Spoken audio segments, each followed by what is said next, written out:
Welcome to the podcast. It starts with you, with me, Vic O'Farrell.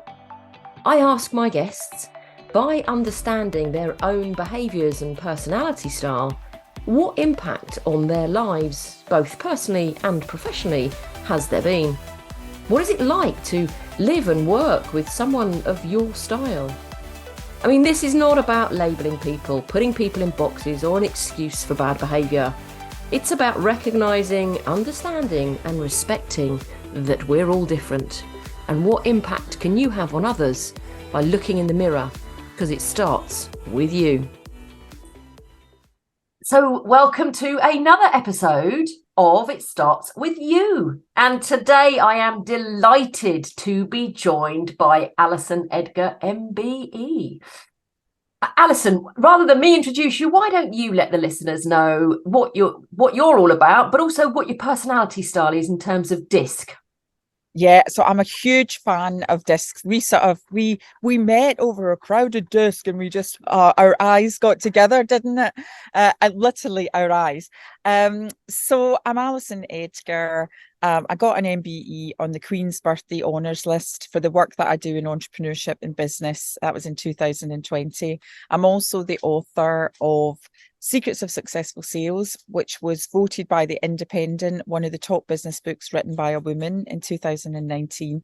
And my second book is more in the personal development space, and it's called Smash It, The Art of Getting What You Want. And I am a DI. Again, do you know what's really funny? Because do you remember that song from the 80s? DISCO. And every time I think about disc, it's just the same without that O. So I work, because I'm dyslexic, so I tend to really struggle with words and anything with the D and the I, and I get a bit confused. So I tend to work in the colours. So I would use red, yellow. So I'm an orange. I'm all extrovert. And basic behaviour, I think I'm 100% yellow, 100% red. Something like 30% green, 4% blue, and there's not much adaptation. So even in adapted behaviour, 100% yellow, 100% red, 30%-ish in green, and still that 4% in blue. So yeah, that's a bit about me in the disc world and a bit about me in the real world. Well, I'm about the same, and yes, we'll talk colours rather than the letters. I totally get that, but this is the learns for me as well in terms of being dyslexic. Actually, yes, colours are better in terms of reference points. I'm very much the same as you as well. We did meet. I think it was that thing called Clubhouse when in lockdown we just wanted to be on everything. That's where we met.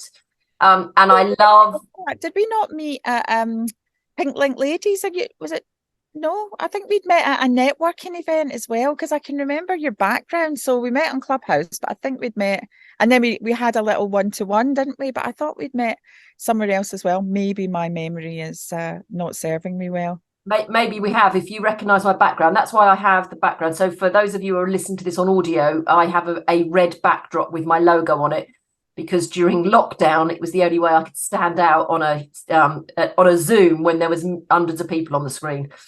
And in terms of that song, DISCO, I love it because when I won my disc award from the coaching academy, that was the music they played for me to walk onto the stage to. Amazing. I love that auto one. I think was it 1980. Now I have to do some research afterwards to just double check the year, but I remember the band. So if you ever want somebody in your quiz for the music round, that's one of my favourite topics.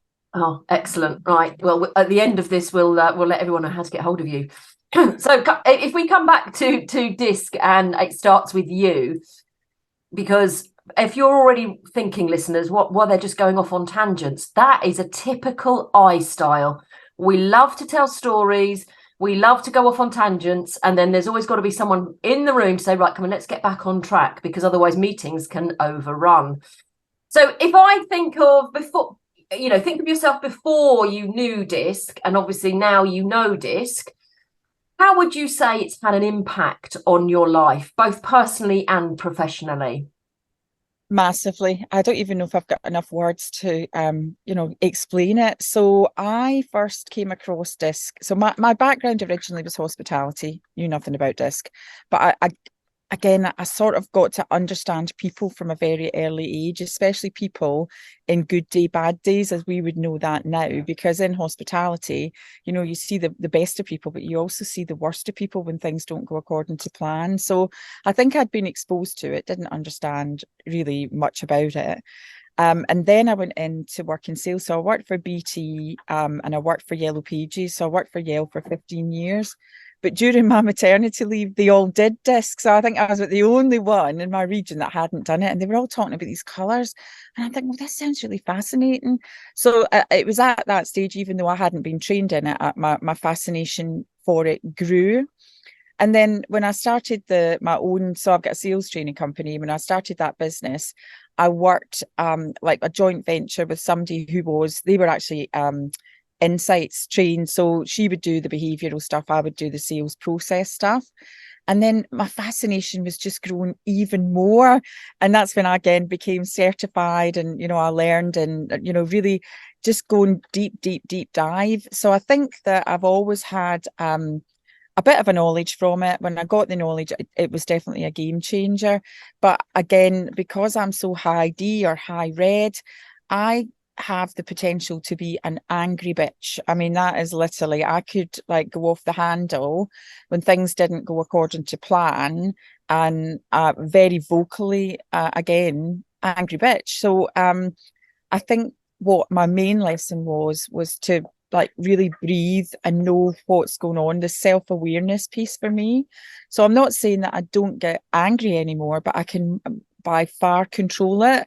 I think also my empathy, I don't think I was particularly empathetic. And actually, I don't think I was a great leader because I hadn't been taught those skills when I was managing hotels and I was managing people.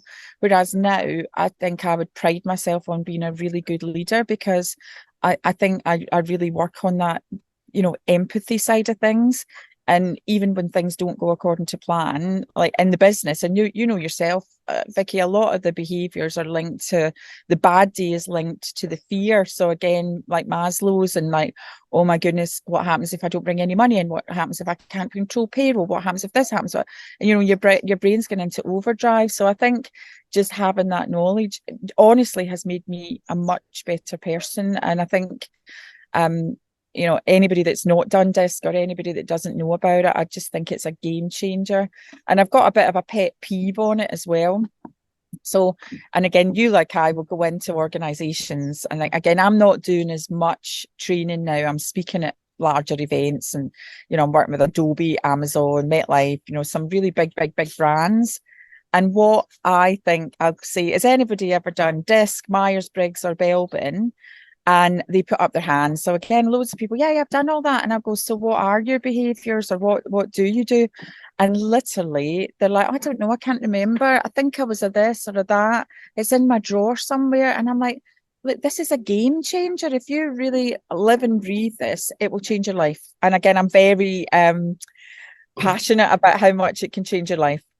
Oh, 100%. In fact, you know, if I get inquiries from people who just want me to go in and do a disc workshop, and then I kind of say, well, that's great. How are you going to use this in the future? What's the plans? And they're like, oh, no, we've just got to get it done. And I'm like, then I'm not your person, because to me, it's like you say, and I always ask, you know, and there are plenty of profiling tools out there. I fell in love with disc just for its simplicity.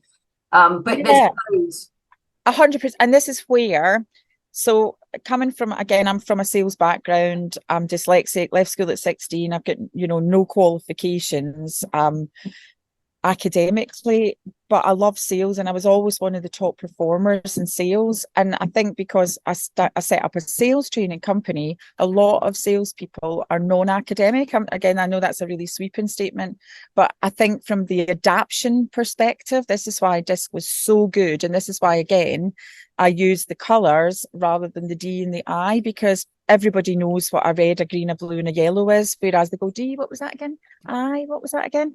And it takes away that that myth of it all. And again, you know yourself, it's about the speed of identification and the speed of adaptation. And if you have to think more than 2 or 3 seconds to work out the person's behaviour colours, you've already potentially lost that relationship building aspect of the sales call. So that's why I still refer to it as the colours rather than the letters. And I think also the fact that if you refer to it as the colours, it does then cross over to the likes of Clarity 4D, Insights, Belbit, all of those, because everybody uses colours, don't they? And it's always those 4 colours. Yeah.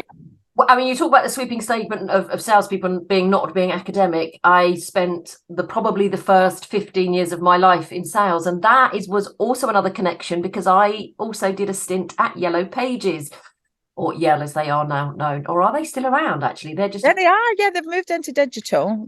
So they are still there, more so in the Google AdWords space, and they've still got Yale.com. So I did some work with them over the last few years. I can't remember what year it was. So to try and reinvigorate the stuff that they're doing from the SLT. So yeah, no, they're still there, still kicking away, still making money. So, you know, they just don't have the big yellow book anymore. Well, that was because when we were there, it was a big yellow book that you used to have to carry around and hand draw an advert as well. Yeah, but it was before the internet, you know, that's the thing. And, you know, I talk about this quite a lot because, like, one of my speaker topics is around change. And, you know, when I started the business and things like that, my catalyst for change, and I believe that everybody needs a catalyst, was I can remember being in Bristol, and John Condren was the CEO at that time, and he stood up and said that Google thing will never catch on. And I'm like, how can you follow a leader when that leader is not in touch with reality? And I think that's where, again, one of again, it's hard to leave your job, isn't it? And hard to set up the business, but it's one of the best things that I've obviously ever done. Oh, absolutely. I mean, well, I set this one up because I got fired 10 years ago, but that's another story for another podcast.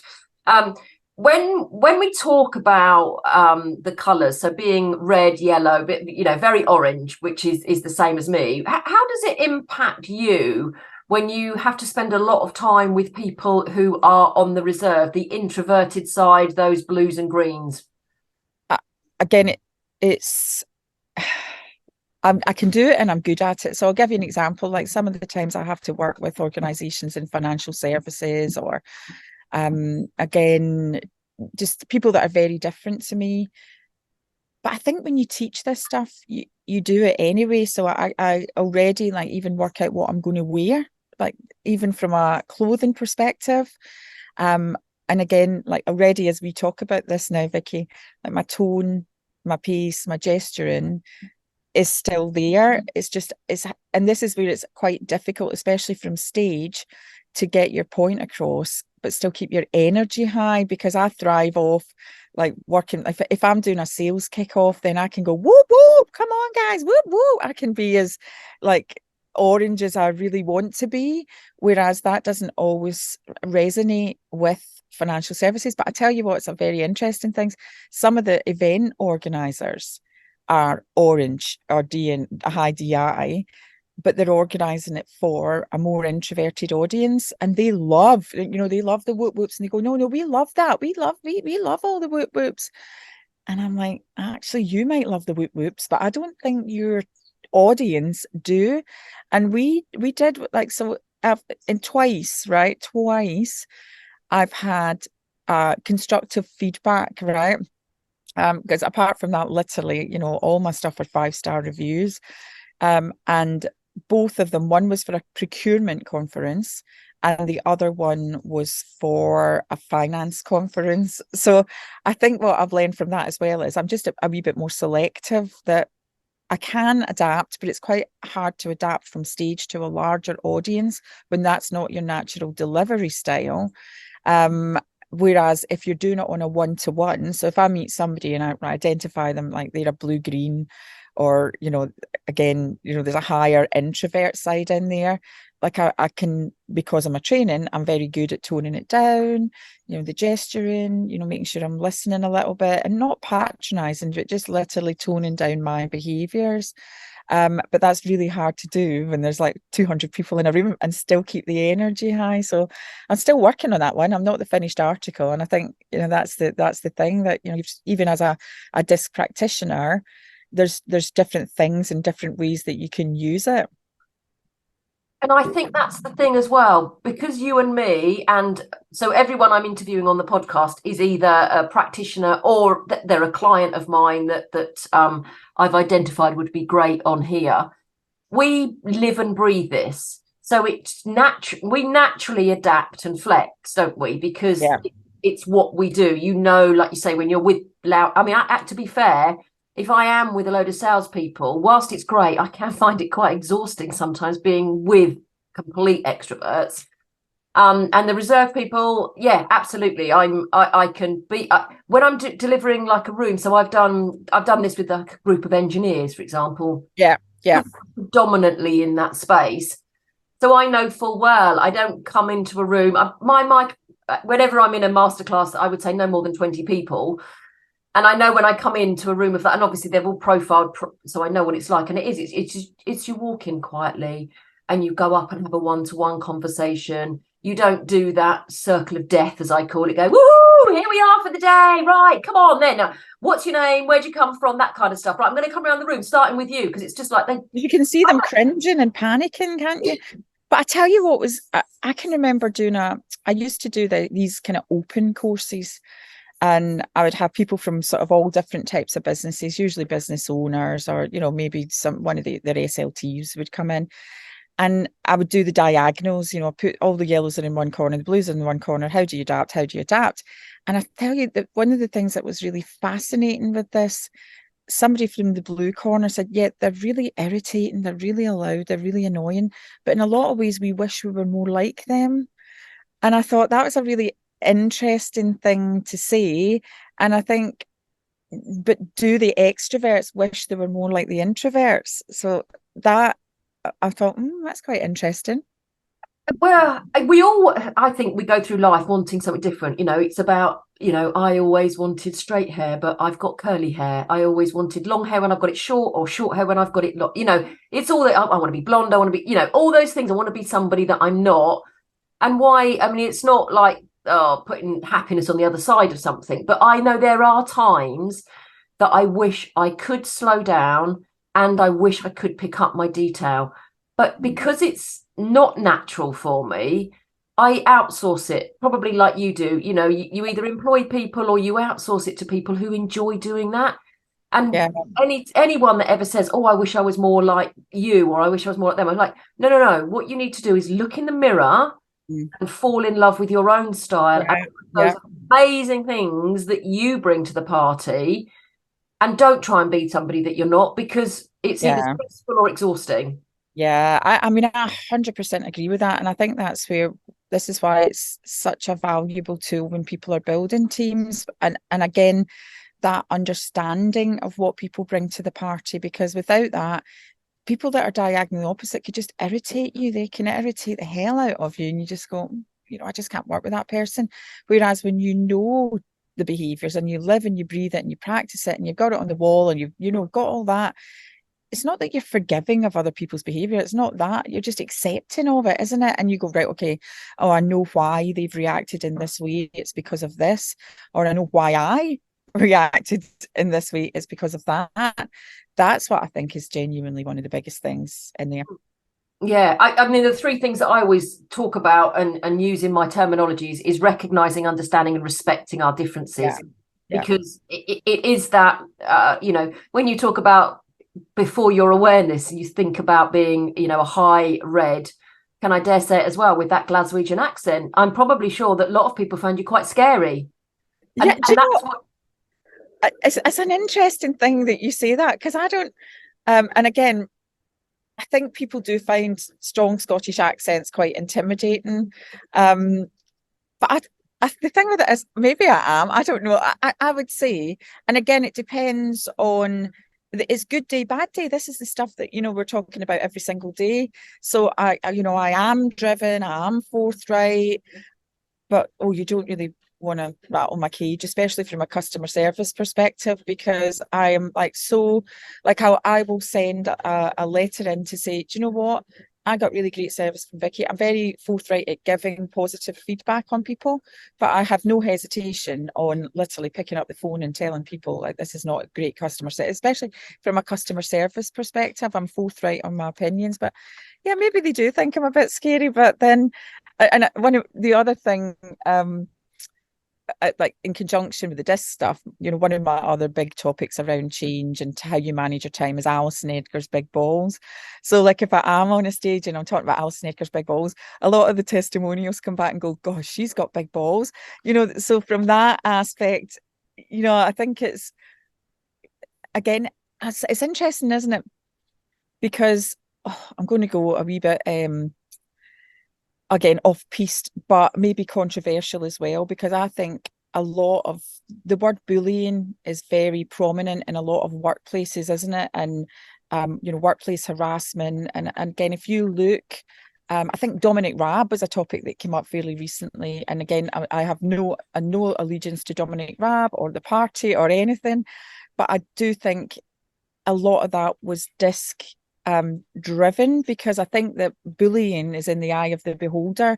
Because if somebody said to me, oh, you need a good kick up the ass to get on with something, I'd go, yeah, I really do need a good kick up the ass. I should be getting on with this. Whereas if that was given to a different behaviour colour, that would be seen as harassment. So I think, again, this is where all organisations should be using tools like this, because and again, if you look at that one, Dominic Raab should have been managing people individually, not collectively.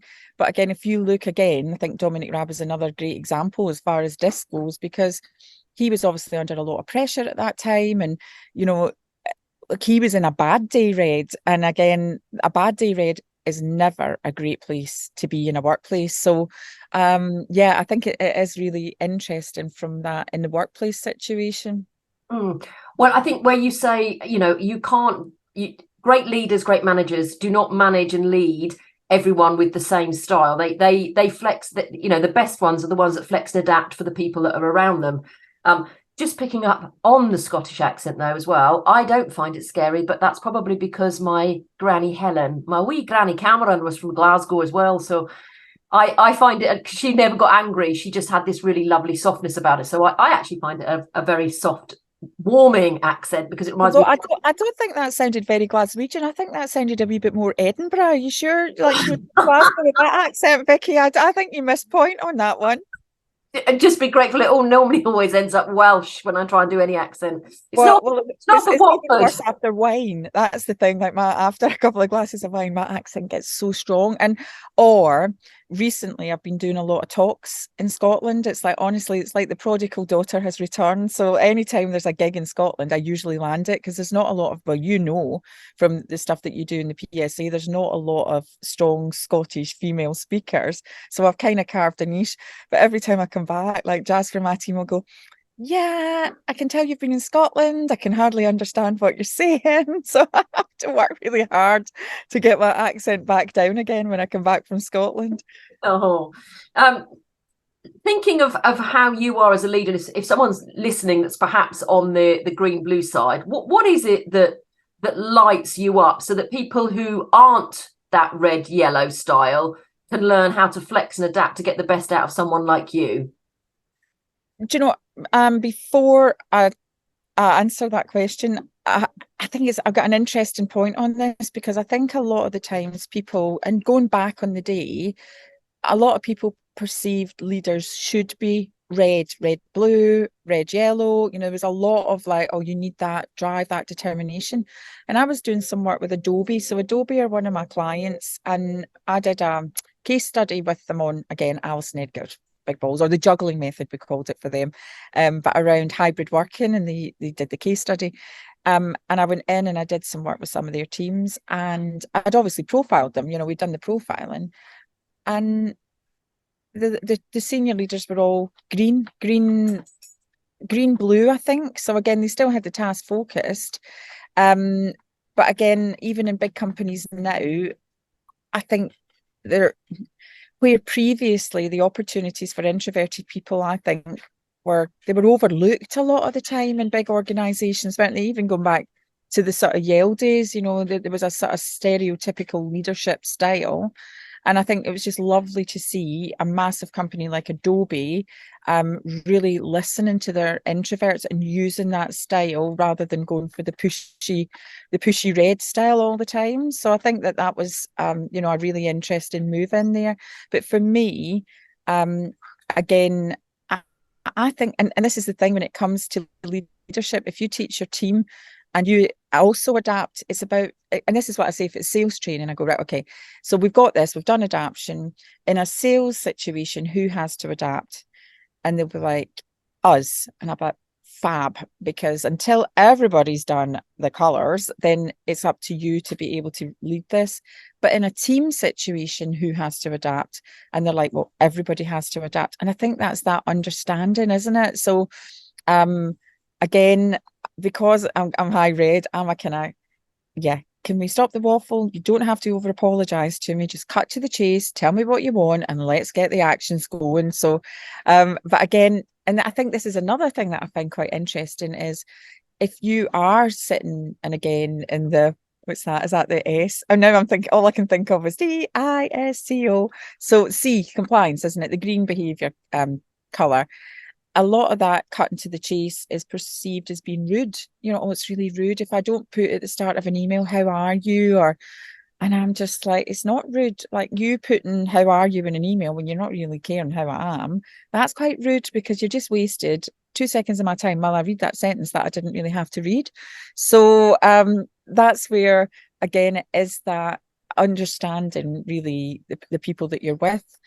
And one of the things, I don't know if you do this, but I do a lot of this stuff on LinkedIn in colour. So even when people are sending out LinkedIn messages, we do a lot of work on the photographs to determine the behaviour colour before, but so that they can tailorize, now I'm making up words, tailor the messaging. So, and again, it just goes against people's grain to drop that how are you or add that how are you, or it's you're fighting against a lot of the time how you've been brought up, your nature and nurture to be able to do this. But it's honestly, Vicky, I could talk about this for a week and not even run out of things to say. Oh no, absolutely. In fact, you talk about the LinkedIn one. I have recorded a podcast with Sam Rathling, who is like, yeah. So, and she talks about how you can read someone's profile on LinkedIn and understand what their colours are. So, yeah.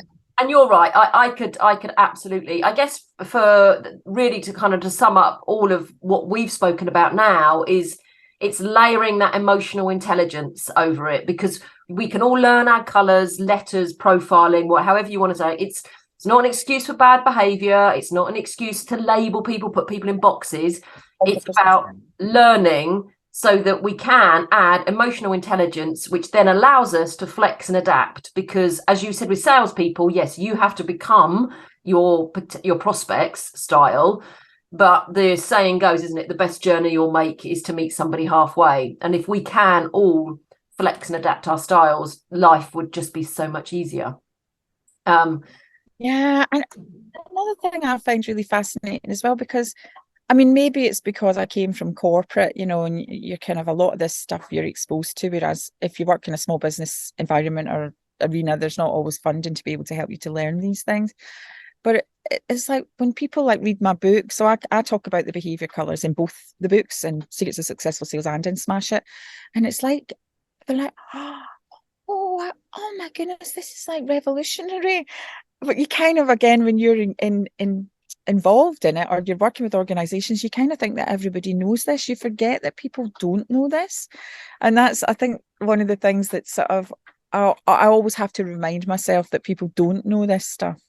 No, they don't. But yet Dr. William Morton Marston published his studies in 1928.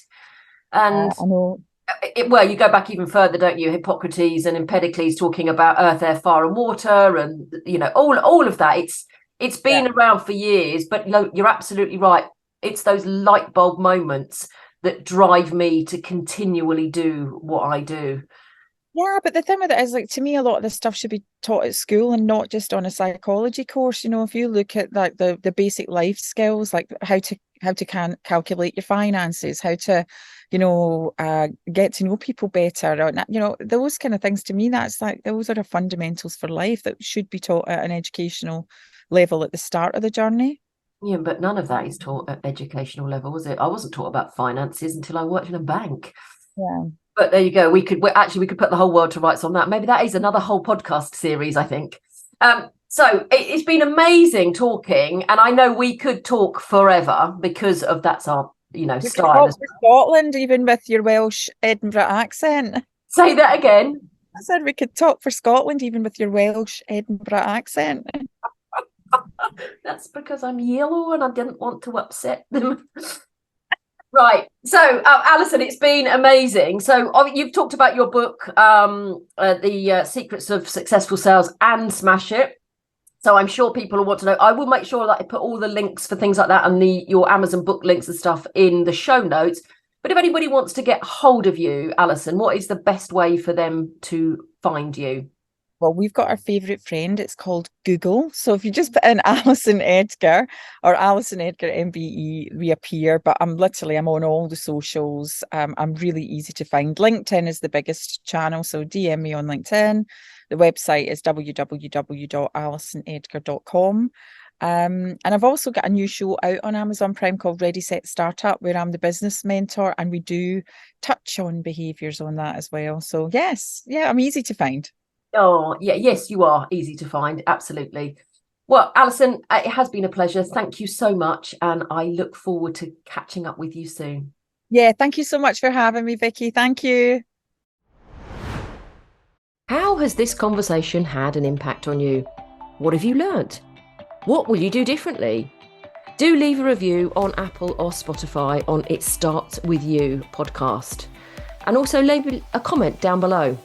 Do also then connect with me on social media. I'm on Instagram, Facebook and LinkedIn. And why not even join the Facebook group It Starts With You and keep the learning ongoing. Thank you for listening.